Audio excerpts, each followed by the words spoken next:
Horror. We all love it. We're all scared of it. But we always come back to it. And I think there's a few reasons why that's the case. For me, I love horror because I love being put into a situation where I can really feel things. Movies make me feel so incredibly things. One of the reasons I fell in love with movies is because they are able to make me feel feelings. And that sounds very obvious, but I just think it's so interesting how we can look at different experiences on a screen and we're conveyed a feeling. Sometimes we're conveyed a feeling without ever even knowing why we're conveyed that feeling. One of my favorite feeling moments is in No Country for Old Men. There is no music throughout the entirety of the movie, except for in one scene, there's a low, slowly building humming sound. And it's during this intense scene, and you could feel the tension building up. And even without the music, I think it's still effective, but the fact that this is the one scene where music is used really kind of shows that there is a rule and a control that directors have over our feelings. We see this in every single genre of movies, but my favorite genre that we see this in is horror. What I find so interesting about horror is that I always want to come back to it. I always am fascinated by my infatuation with horror. And one of the things that I think makes me so distinct from some other viewers, or typically my girlfriend. My girlfriend hates horror to a T. She doesn't like feeling fear, and that's probably a very normal response to horror. Why do you want to be scared? My answer to that is, I don't know, it's fun. There is a relief in going to a horror experience and feeling something scary and surviving it, quote unquote. And that enjoyment makes me want to go and see more of it and experience it. I also think there's something so connective in horror that we as humans get to share. Because like in comedies, yeah, everyone has like a connective moment where we're all laughing, like ha ha ha. But when I laugh at a comedy movie and everyone's laughing with me, I don't feel connected to everybody. But when a movie makes me feel sad and I look around and other people are gasping or crying, that makes me feel connected. When I'm in a horror movie and everyone goes, oh no, don't open that, that makes me feel connected. That feels so universally human, that this feeling of get the fuck on out of there. So recently I watched Obsession, and just like everyone else, I'm obsessed with it.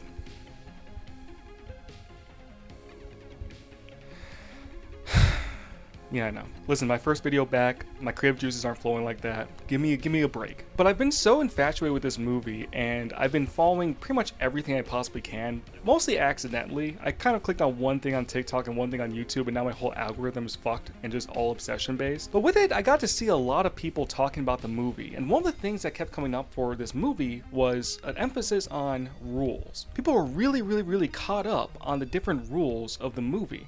And I thought that was fun and interesting, and something I wanted to dissect a little bit more. And not just with Obsession, but movies in general, but I think we're going to circle back around to Obsession by the end of it. I'm not really going to get into spoilers, and if I do, I will tag it and or call it out. So come in totally free. We're not going to talk spoilers about Obsession in particular. We might talk about spoilers for other movies. You lie! You lie! And we also might talk spoilers about Obsession a little bit later. But again, I'll let you know. I'll let you know.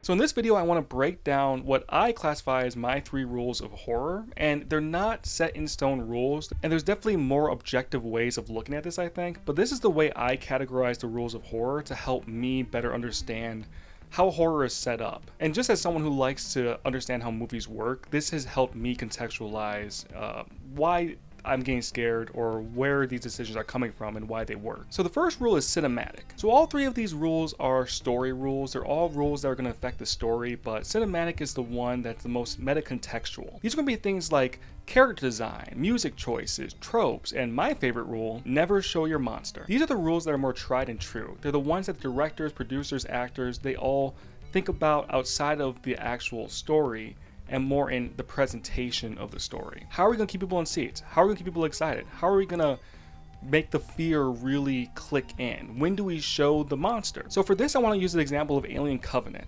I love the Alien franchise, and there's a lot of stinkers in this franchise, and there's a lot of mid-tier movies in this franchise. But from its inception, Alien stuck to the rule of never show your monster. It only shows its monster when it's really ready to. In the first trailer for Alien, we get no hints really at what the monster looks like. There's flashes of terror, flashes of horror. You might get a little glimpse of something, but it's really just this slow zoom in on an egg. And it's terrifying and effective because there's a mystery in what does the monster look like.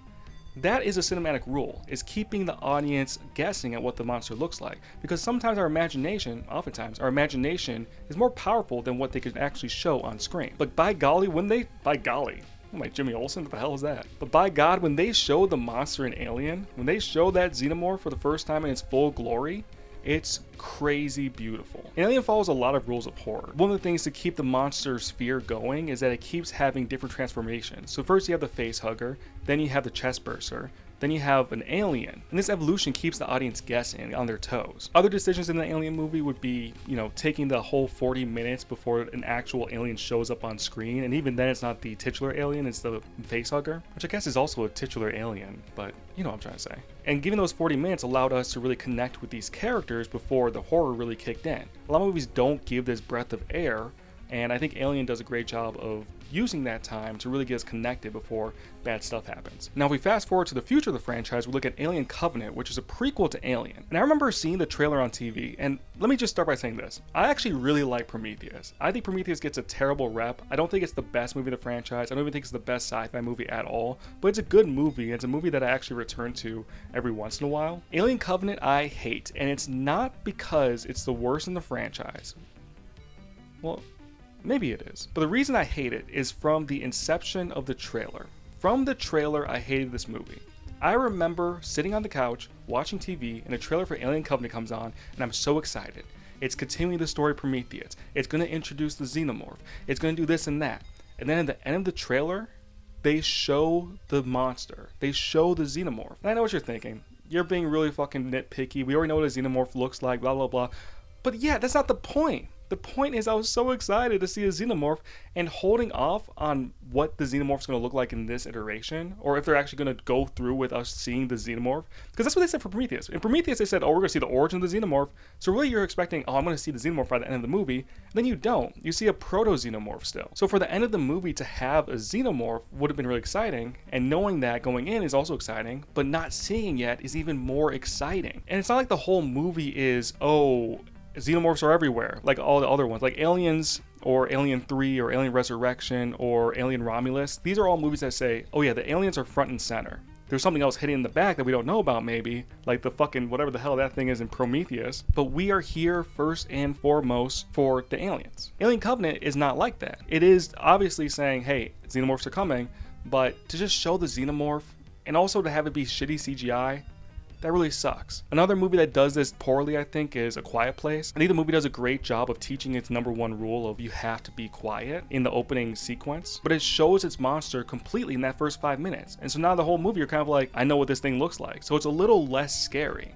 And Quiet Place didn't work for me pretty much because of that decision. Also, it just wasn't that good of a movie, but that's a different conversation. So the cinematic rule is a more meta rule, but the next rule is a lot more story based, and that's the world rule. World rule. World building rule? Let's call it that. The world building rule. I can't say rule. I feel like I'm saying rule weird. Rule, guide, code, fuck. Now the world rule is where the rules actually are set for the story. This isn't about presentation. This isn't about pacing. This is about what can the creature do? So for this example, let's look at Jason Voorhees. Jason is an evolving character where first he starts off as a more human character. By the 9th installment, he is kind of like a demon from hell. In his first appearance, the second movie, in Friday the 13th Part 2, he's a human character, and there's no real supernatural elements about him. The mythos are more like legendary, I would say. But by his 9th installment, I made that number up. By his 9th installment, he's literally a zombie and can't be killed. But even in that, he has set rules. He can't fly, he can't run around, he can't teleport. He just slowly walks towards people and chops at them with whatever weapon he could find. Another example of someone set with rules in a monster movie would be Godzilla in Shin Godzilla. One of my favorite things about this movie is that this is a character who is constantly adapting. His whole energy and powers come from adaptation. When he starts walking on land, his body immediately starts to change and drain fluid, and his gills start to be replaced with something that's able to take in oxygen, presumably lungs. We also see him evolve in real time in moments like when he gets hit with a missile he realizes what that's like, and then next time he gets hit with a missile, his eyes are able to glaze over with a protective film. Another time he evolves is the famous laser scene, where he at first is blowing out fire, and then it slowly forms into a laser, and he uses that to whip around trying to get at the flying objects coming at him. When that's not enough, his back starts to shoot out lasers, his tail starts to shoot out lasers, he shoots out lasers from every orifice he can. But again, he can't just evolve into whatever he wants. There's a set rules of what this character can do. And there's also a meta-contextual reason of why there are these set rules. Because if Godzilla could just go from an aquatic creature to a flying one, that wouldn't be fun. There's no escalation there. So world building rules are also in conversation with cinematic rules. And the third rule I like to call rule of cool. I did not coin that. That's not an original phrase, unfortunately. I wish I could just say I made that up. And the rule of cool is basically, it's cool, so I put it in the movie. This one's another one that's a little bit more meta-contextual, and there's a lot of different examples of this. And one of the bigger examples of this is actually not from a horror movie at all, but from Studio Ghibli films. Almost every Studio Ghibli film is not founded on the idea of a story. It's founded on the idea of different scenes. Miyazaki a lot of times just draws a scene and then a few other ones that are loosely connected and says, how do I string these all together? That's a very, very base level of rule of cool, of I have this kind of idea, where do I go from here? Another example of rule of cool is pretty much any Mortal Kombat movie or any fighting movie in general. Anytime you see a character do something kick-ass that's like kind of like, why would you do that? It's usually because of rule of cool. Rule of cool can also slip into theme cool. So if we go and actually look at the movie Obsession, this can be very spoiler free again. In my opinion, there's a few moments in that movie where it doesn't make total sense when you hear what the director says about the movie and what fans theorize about the movie and what the movie actually presents. They don't all line up. One of the things that I would call a rule of cool that is also a little bit of a cinematic decision, but also kind of a world building decision. It's like this weird conglomerate. But a lot of times when we see Nikki as other Nikki, she's usually shrouded in like this darkness, and her eyes have a little glisten to them. It's a way of communicating to the audience that, hey, something is different right now. It also looks cool as hell. Does it really make that much sense in the context of the movie? Like, we looked at the world rules of the movie, does it make sense? I would kind of argue no. And this is going a little bit theory based, so kind of stick with me as I ramble. But if you look at what the director says about Nikki versus other Nikki, this is also going to be a little bit maybe spoilery, so here's the cutoff point. But if you look at what the director says about other Nikki, he says it's not an entity. It's not a demon or some spirit.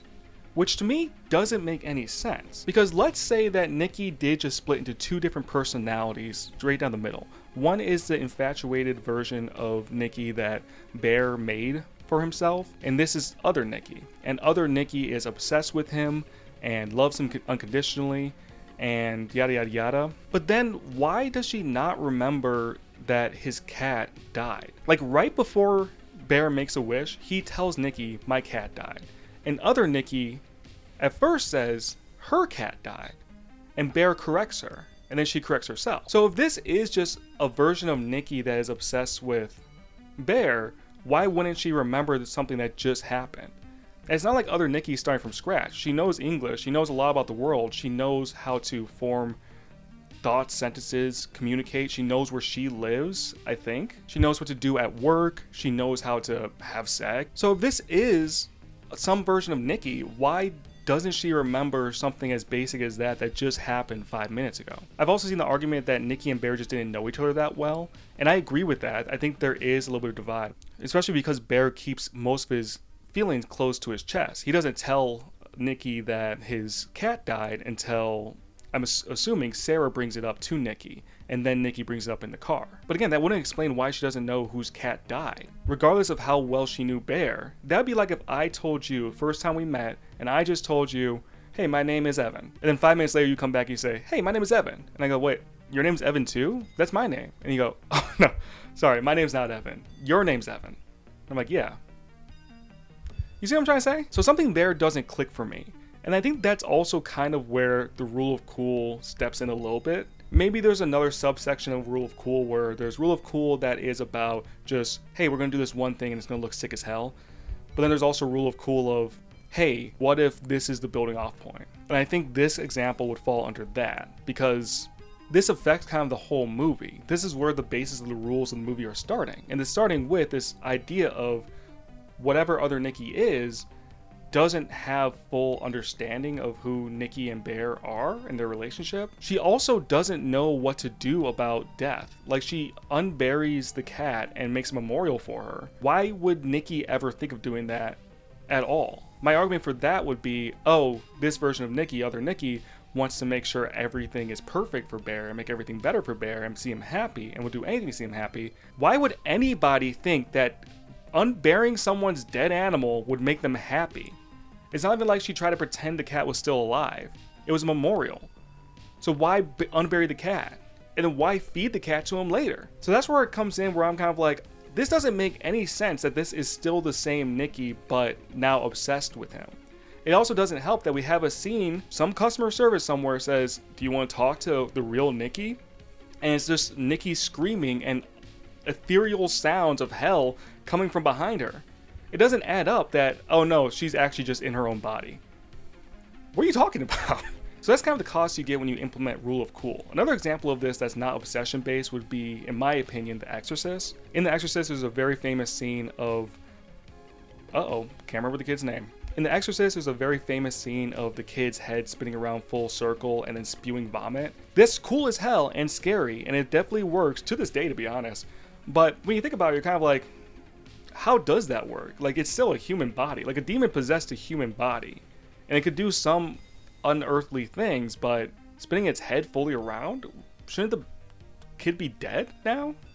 Like, how are you going to bring that one back? And then you can also, I guess, look at it from like, oh, well, the Bible, Jesus could resurrect the dead. So, I don't know. That's something that's Rule of Cool, where you're kind of like, all right, you know what? This is cool enough that I'm literally not even thinking about it. And when you do Rule of Cool really, really right, people don't think about it. No one's ever questioned the Exorcist head spinning thing until this day. I mean, someone probably did, but I'm saying right now on the record that I'm the first one to do it. And again, these aren't really set objective rules. There are probably more objective rules to look out for. If you're in film school, I'm sure you know them, but for someone who just enjoys movies and enjoys dissecting movies and seeing how they tick, and who hasn't gone to film school and just watched like YouTube videos, for me, this is a great way of how I start to rationalize and understand how movies are made. And of course, there's a secret fourth rule.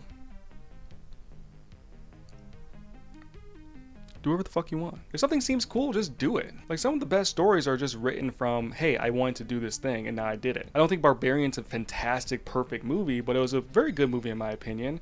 And when you hear about how the director, a name here, David Kreger, when you hear about how the director went about writing the movie, he really kind of just started writing and then said, oh, now what happens? A giant naked woman shows up, and that's kind of it.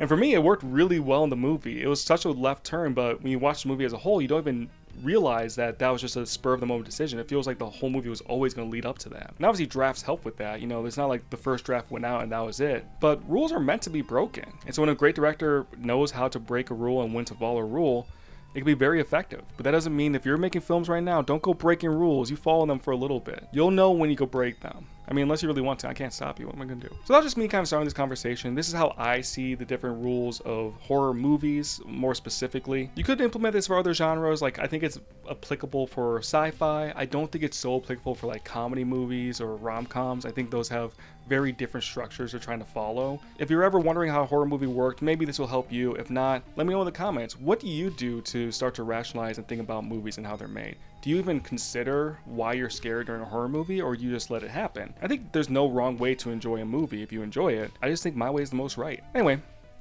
hope you enjoyed. Please continue the conversation. And if you like the video, I mean, I'm not going to ask you to like and subscribe because I've been gone for a minute. It doesn't seem fair. And also, I'm probably going to go back on hiatus for a little bit. I just wanted to put out a video because I had a lot of thoughts about obsession. But please, if you want or desire, like the video. Bye forever.